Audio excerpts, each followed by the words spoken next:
April 1945, a muddy prisoner camp somewhere near the Rhine. Rows of German women stood shivering in the cold morning air.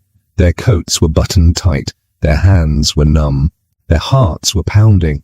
They had survived bombs falling from the sky. They had survived running from burning cities. They had survived being captured by enemy soldiers.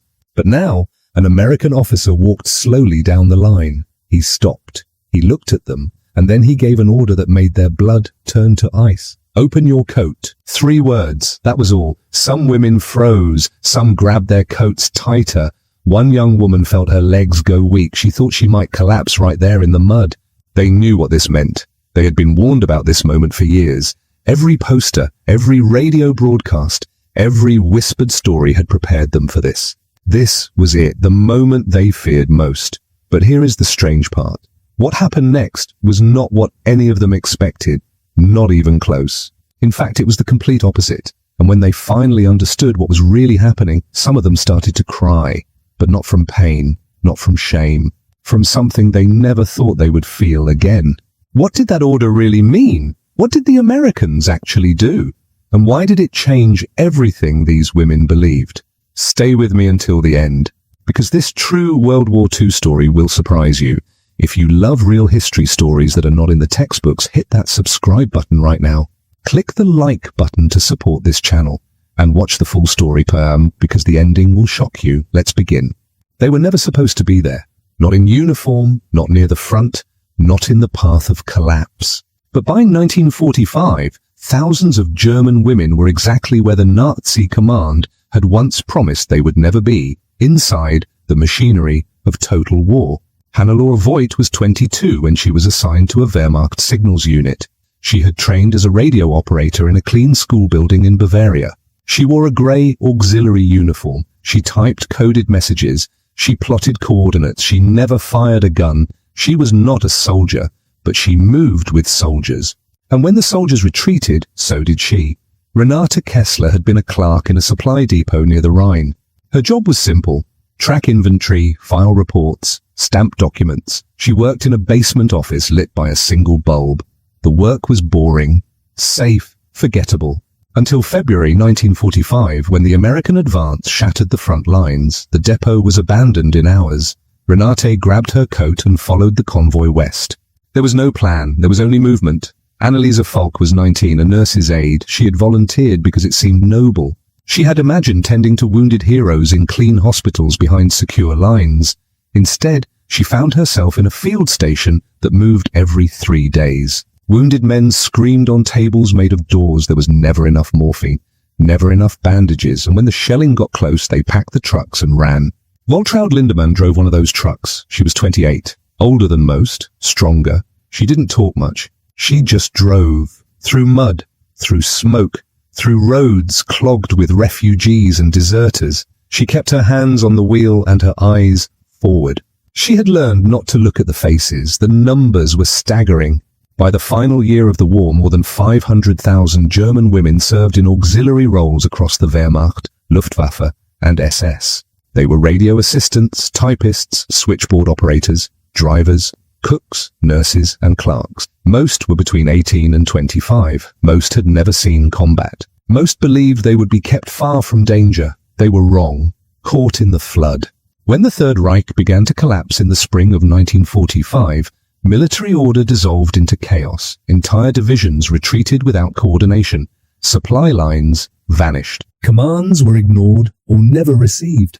And the women, those clerks, those drivers, those radio operators, were swept along like debris in a flood. Elfriede Roth had been stationed at a communications hub in the Ruhr Valley.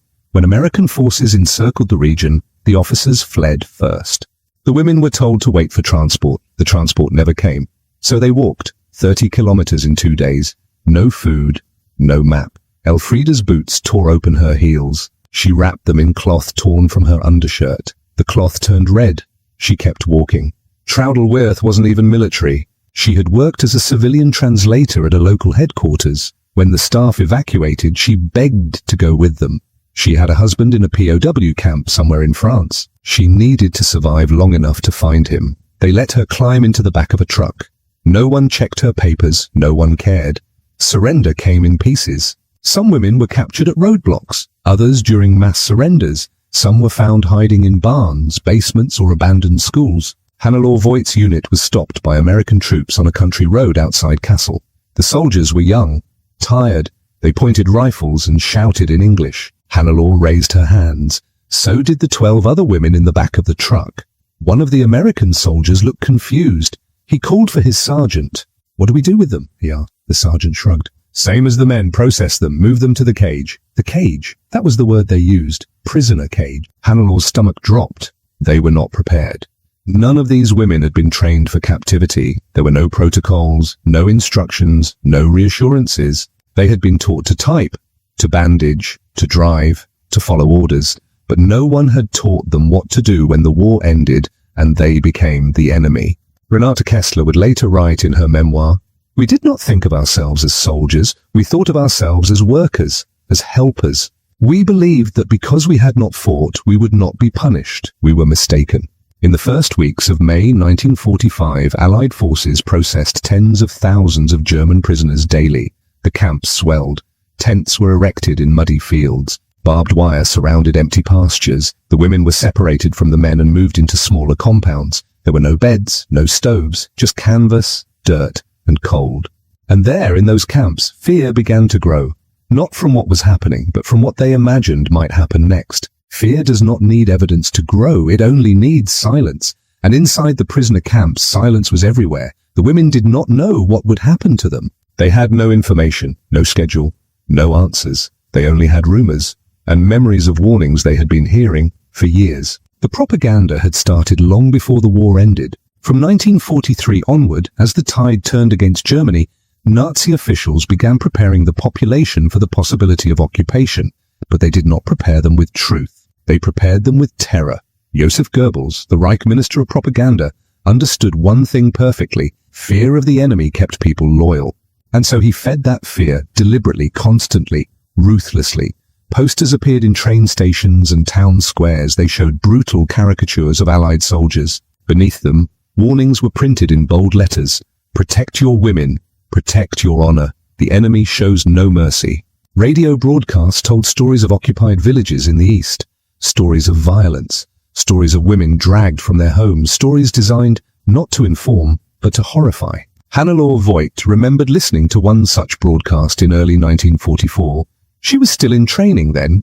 The voice on the radio was calm, clinical, but the words made her skin crawl. In the Soviet zones, German women are treated as spoils of war. There is no law, no protection, no mercy. She had glanced around the room. Every woman there had gone pale. The message was clear. Surrender means suffering. It was not just propaganda. It was poison. And it worked. By the time Germany collapsed, an entire generation of women had internalized a single belief. Capture by enemy forces, especially by American or Soviet troops, meant humiliation, assault, or worse. Renate Kessler later wrote, "We were more afraid of the enemy than we were of our own bombs. At least bombs were random. But soldiers chose their victims. The whispers in the camps made it worse. Inside the prisoner compounds, information moved in fragments, a sentence overheard. A story passed from one woman to another in the dark. No one knew what was true, but everyone listened. Anneliese Falk heard a story, her second night in the camp. An older woman, someone who claimed to have been captured weeks earlier, spoke in a low voice near the tent flap. "They take you out at night," she whispered. "One at a time. They don't tell you where, you just don't come back the same." Anneliese felt her chest tighten. She wanted to ask what that meant, but she was too afraid of the answer. Elfriede Roth heard a different version. In her section of the camp, the rumor was that the Americans were separating women for special interrogations. No one knew what that meant either, but the word special carried weight. It sounded deliberate, targeted, personal. Traudl Wirth tried not to listen. She sat in the corner of the tent with her knees pulled to her chest, her coat wrapped tight. She thought about her husband. She thought about home. She tried to block out the voices, but at night, in the cold, with nothing but canvas between her and the unknown, even she could not ignore the fear. The numbers reveal the scale. By May 1945, more than 80,000 German women were held in Allied prisoner camps across Western Europe. Most were concentrated in makeshift facilities in France, Belgium, and occupied Germany. The camps were overcrowded, resources were scarce. Medical supplies were limited. But the greatest shortage was not food or blankets, it was information. The women were not told how long they would be held. They were not told what would happen next. They were not told anything. And into that vacuum, fear poured like floodwater. Waltraud Lindemann tried to keep order. She had always been the practical one, the one who didn't panic, the one who kept driving when others froze. But even she felt it. The weight of waiting, the dread of the unknown. One evening, she gathered a small group of women in her tent. She spoke quietly but firmly. "Listen to me," she said. "Most of what you're hearing is nonsense, rumors. We have to stay calm." One of the younger women looked at her with wide eyes. "But what if it's true? What if they—" "They haven't," Waltraud interrupted. "Not yet. So until something actually happens, we do not fall apart." It was a thin thread of logic, but it was all she had to offer. The sensory memory stayed with them. Years later, many of these women would describe the camps in the same way, not by what they saw, but by what they felt, the cold that never left. The damp wool smell of too many bodies in too small a space, the taste of fear, metallic and sharp, at the back of the throat.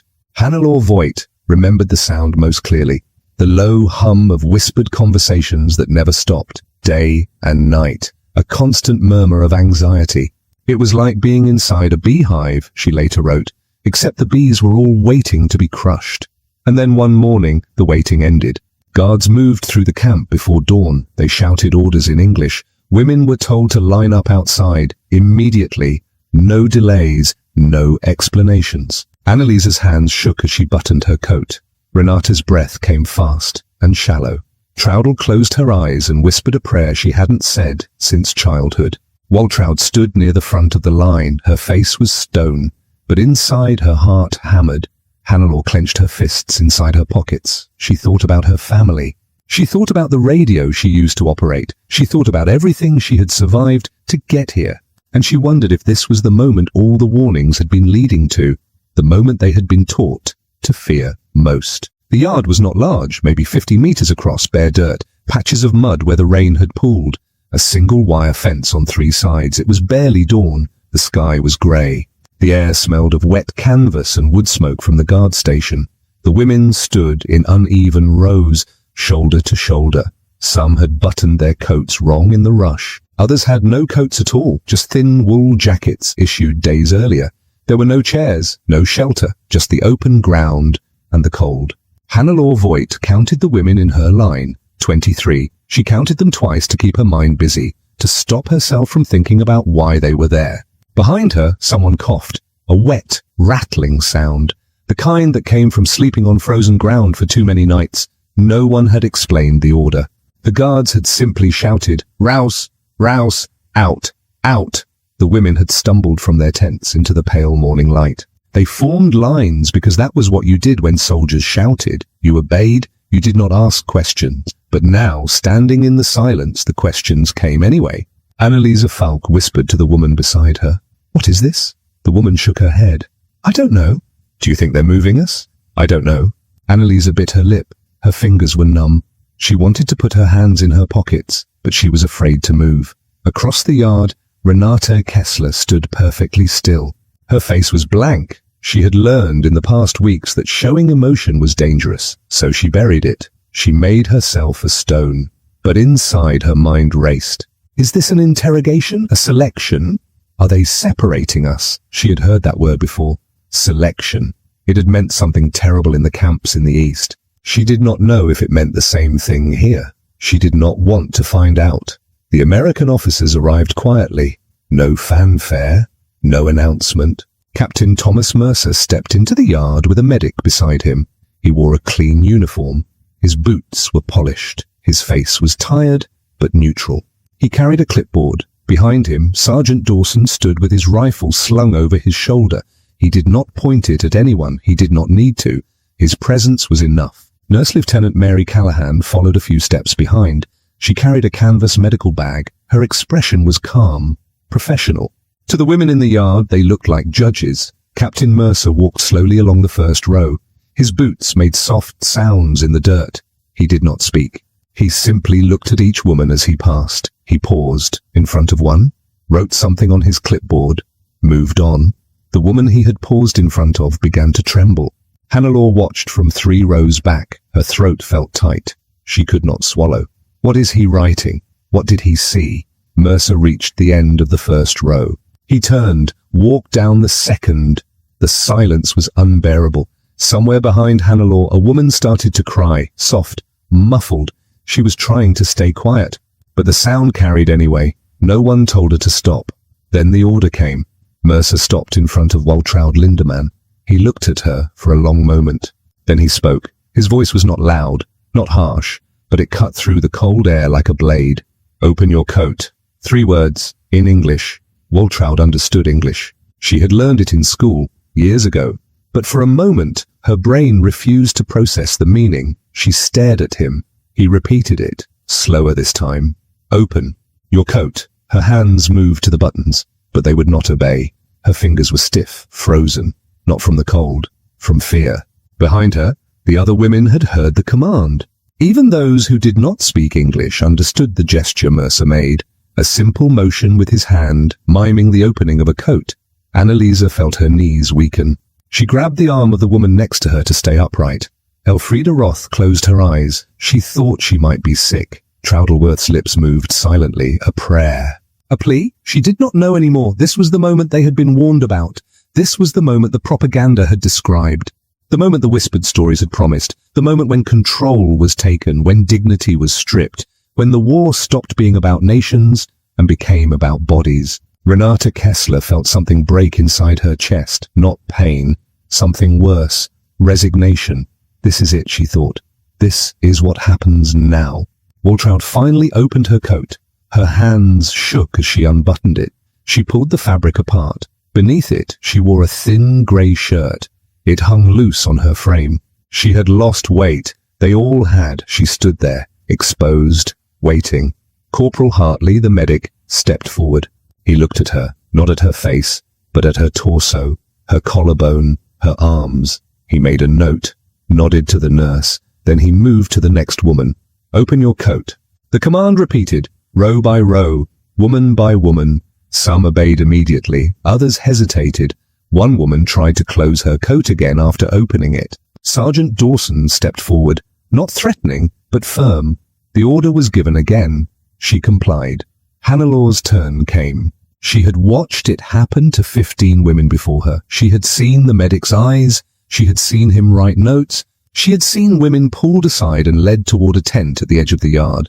She did not know what happened in that tent. When Mercer stopped in front of her, she did not wait for the command. She opened her coat. She stared straight ahead.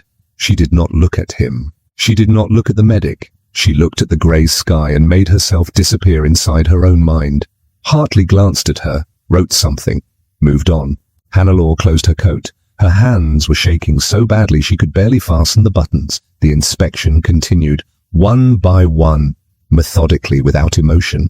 The women stood. The officers moved. The clipboard filled with notes. And in the cold morning air, fear turned into something sharper. Certainty. They had been right to be afraid. They had been right to believe the warnings. And now, whatever came next, there was nothing they could do but wait. What the women saw was humiliation. What the medics saw was something entirely different. Corporal James Hartley had been an army medic for 2 years. He had treated gunshot wounds in foxholes. He had amputated limbs in field hospitals. He had seen men die from infections that started as small cuts. He was 24 years old, and he was tired. When Captain Mercer briefed him the night before, the instructions were clear. We've got a health crisis in the women's section, Mercer had said. Respiratory infections, possible tuberculosis, malnutrition. We need a baseline screening fast. Hartley nodded. He had expected this. Every prisoner camp he had worked in faced the same problems. Too many people, not enough food, not enough warmth. Disease spread quickly in conditions like that. Check for visible signs, Mercer continued. Weight loss, skin infections, frostbite. Anything that needs immediate treatment. We can't afford an outbreak. It was not about control. It was about containment. The medical reality was grim. By spring 1945, prisoner camps across occupied Germany were overwhelmed. The Allied advance had been faster than expected. Hundreds of thousands of German soldiers and auxiliaries had surrendered in a matter of weeks. The infrastructure could not handle the numbers. In the women's section of the camp near the Rhine, more than 1,200 women were housed in space designed for 400. They slept on the ground. They shared blankets. They had no access to showers or proper latrines. Within 2 weeks, 12 women had developed pneumonia. 6 had died. The camp physician, a French army doctor named Laurent Beaumont, had reported the deaths to command. His message was blunt. Without immediate medical intervention, we will lose more. These women are starving. They are freezing. They are sick. We must act now. That report led to the order. The inspection was not punishment. It was triage. What Hartley looked for was specific. When a woman opened her coat, he scanned her quickly, professionally. He looked at her collarbone. If it jutted out sharply, it meant severe weight loss. He looked at her hands. Blackened fingertips meant frostbite. He looked at her neck and face. Pale, waxy skin could indicate tuberculosis or anemia. He looked at her posture. If she swayed or struggled to stand, it meant exhaustion or illness. He did not look at her as a woman. He looked at her as a patient. And what he saw again and again horrified him. Waltraud Lindemann had lost nearly 15 kilograms. Hartley could see it immediately. Her shirt hung loose. Her belt was cinched tight, and still her trousers sagged. Her cheekbones were sharp. Her eyes were sunken. He made a note. Severe malnutrition. Requires supplemental rations. He signaled to Nurse Callahan. She stepped forward and handed Waltraud a wool blanket. Waltraud stared at it. She did not understand. Take it, Callahan said gently in broken German. For you. Waltraud took the blanket. Her hands trembled.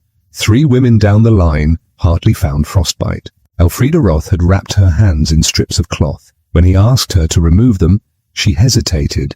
Then she obeyed. Her fingers were mottled, dark red and purple. 2 of her fingernails had turned black. Hartley's jaw tightened. This was advanced. She had been hiding it for days, maybe weeks. She needs treatment, he said to Callahan. Now. Elfriede was pulled gently from the line. She did not resist. She was too weak. As she was led toward the medical tent, the other women watched in silence. They did not know what it meant. They only knew she had been taken. The clipboard filled with notes, possible TB, isolated cough, night sweats, infected wound, left shoulder, needs cleaning and bandage, edema in legs, sign of starvation, lice infestation, requires delousing, respiratory distress, priority case. Hartley moved down the rows, one woman after another. His pen never stopped. By the time he reached Hannelore Voigt, he had flagged 22 women for immediate medical attention. Hannelore opened her coat. Hartley glanced at her, paused. She was thinner than she should be, but not dangerously so. No visible wounds, no signs of infection. Her breathing was steady. He made a brief note, moved on. Hannelore stood there a moment longer, confused. That was it? That was all? The screening took 40 minutes. When it was finished, Captain Mercer dismissed the women back to their tents. But 17 of them were held back, not for punishment, for treatment. They were taken to a medical tent at the edge of the compound. Inside, cots had been set up. There were blankets, a small stove, bandages, and disinfectant. Nurse Callahan moved between them, checking pulses, listening to lungs, cleaning wounds. One woman, a young signals assistant named Anneliese Falk, had been coughing blood for 3 days. She had not told anyone. She was terrified that if she appeared weak, something worse would happen. Now she lay on a cot, wrapped in 2 blankets, while Callahan pressed a stethoscope to her chest. Breathe, Callahan said softly. Anneliese obeyed. Callahan frowned. She wrote something on a chart and handed it to Hartley. Pneumonia, he said. She needs antibiotics and rest. Anneliese's eyes filled with tears, not from fear, from relief. Slowly, understanding began to spread. The women who had been examined but not held back returned to the barracks. They spoke in whispers. They didn't do anything, one said. They just looked. They gave Waltraud a blanket. They took Elfriede to a tent, but I saw her through the flap. She was lying down. They were wrapping her hands. It was medical, Renate Kessler said quietly. It was a medical inspection. The woman next to her stared. You're sure? Renate nodded slowly. I think so. It was not cruelty. It was not humiliation. It was care. And that realization, that simple, quiet realization, shattered something inside them. Not their fear, but their certainty. That night, the barracks felt different. The cold was the same. The hard ground was the same. The rough wool blankets and the smell of damp canvas, all the same.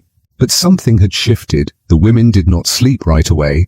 They sat in small clusters, speaking in voices barely above whispers. The conversations were careful at first, hesitant, as if saying the words out loud might break whatever fragile truth they had discovered.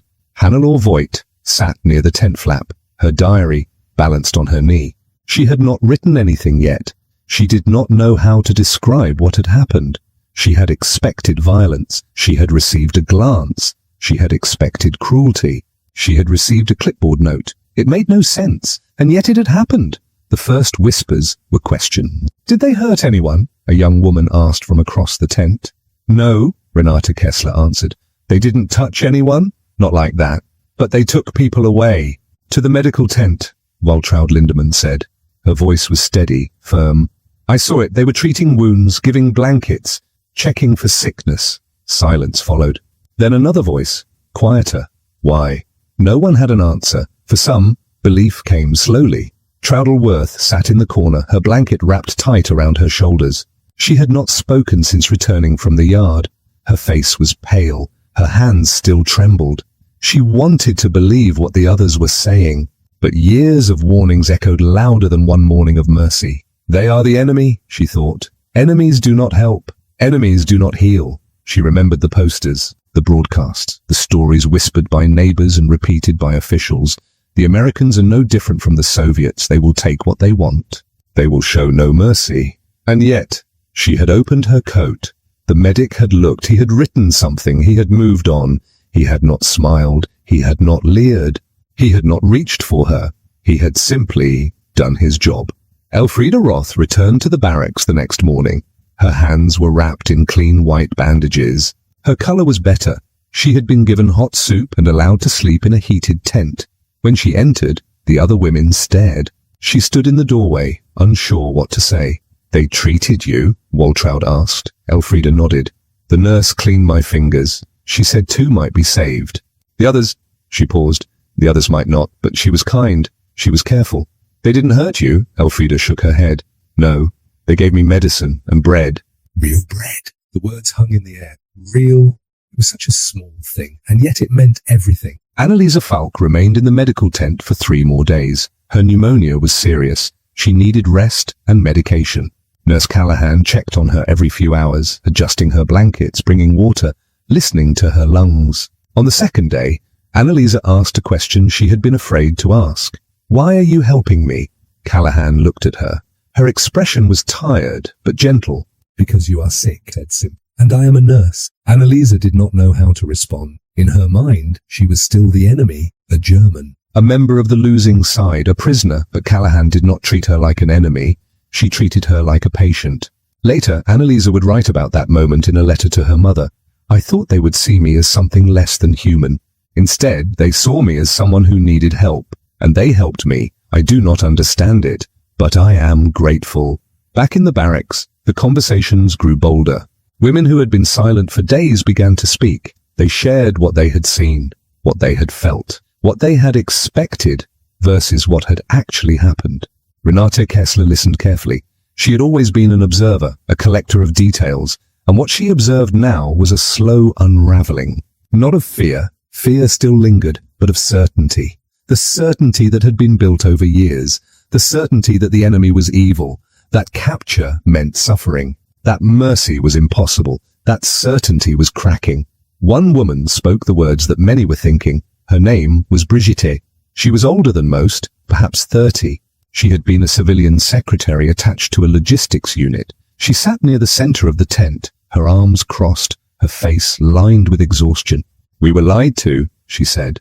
The tent went quiet. "All those stories," she continued, "all those warnings, they told us the Americans were monsters. They told us to fear them more than death." She shook her head, slowly.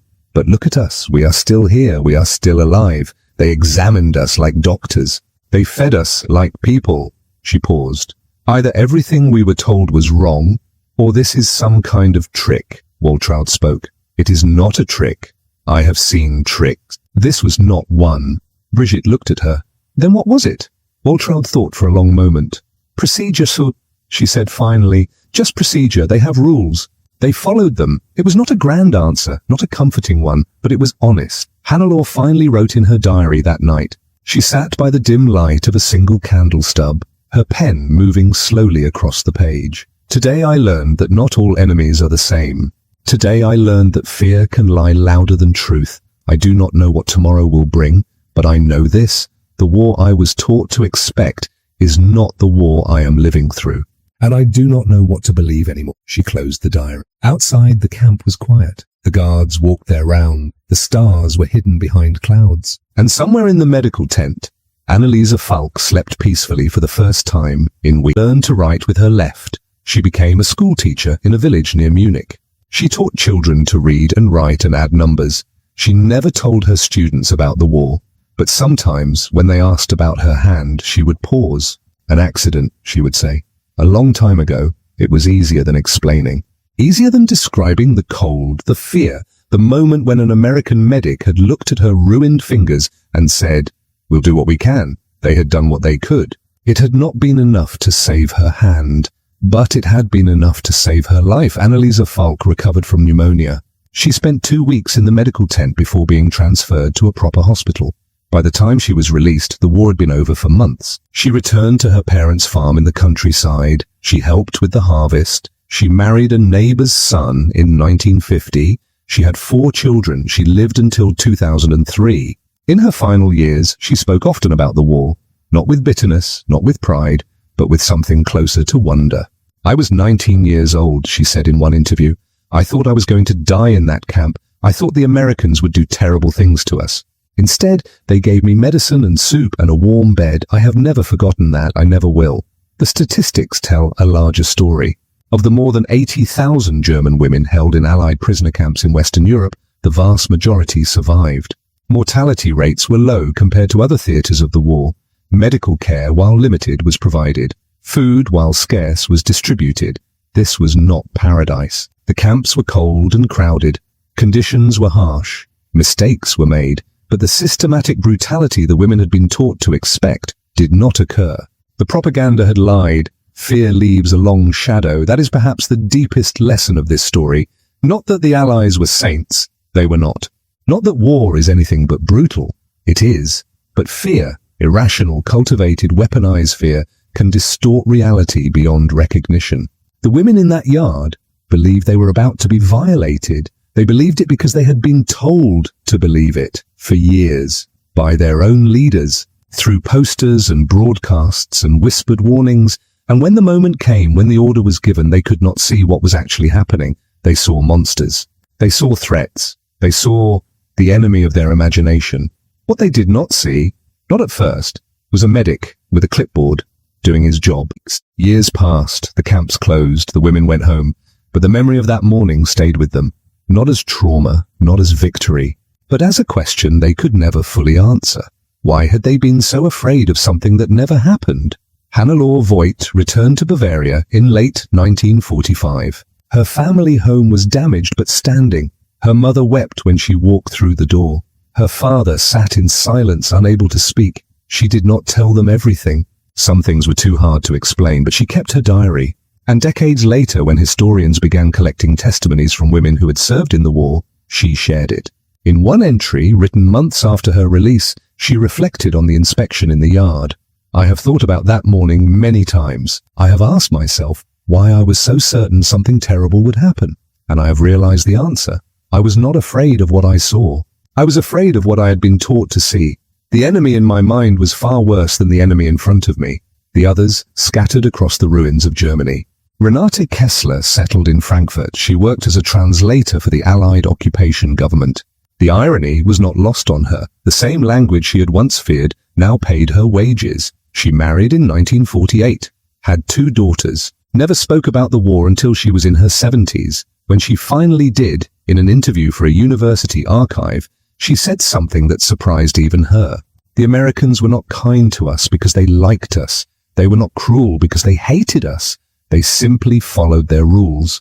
And their rules said we were prisoners, not victims. That distinction saved us. It was a clinical observation, but it carried weight. Rules, procedure, systems. These were not words of warmth, but they were words of survival. Waltraud Lindemann never fully recovered. The war had taken too much from her. Her brother had died on the Eastern Front. Her fiancé had disappeared somewhere near Stalingrad. Her health had been broken by months of malnutrition and cold. She lived quietly in a small town near Hamburg. She worked in a bakery. She never married, but she remembered the blanket, the one Nurse Callahan had handed her in the yard, the one she had not understood at first. She kept it for years, long after the wool had thinned and the edges had frayed. It was not valuable, it was not beautiful, but it was proof. Proof that in the worst moment of her life, someone had seen her suffering and chosen to help. Elfriede Roth lost 2 fingers to frostbite. The doctors at the camp had tried to save them, but the damage was too severe. By the time she was released, her right hand was permanently scarred.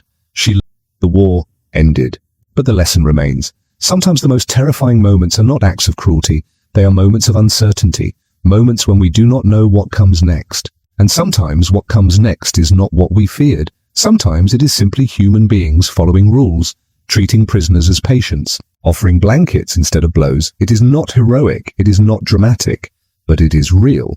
And in the end, reality, not propaganda, is what survives. In the cold yard of an Allied prisoner camp, a simple order shattered years of fear. Open your coat. 3 words. A moment of terror. And then, nothing. No violence. No cruelty. Just a medic's glance and a nurse's blanket. The women who stood in that line had been taught to expect the worst. They had been fed propaganda designed to terrify. And when the moment came, they could not see the truth in front of them. But truth does not need belief to exist. It simply waits. And sometimes, in the strangest places, in the mud of a prisoner camp, in the silence of a medical inspection, truth finds a way to be seen. This was not propaganda. This was reality. And for the women who lived it, that reality became something they carried for the rest of their lives. A reminder that fear can lie, and that even enemies sometimes can be human.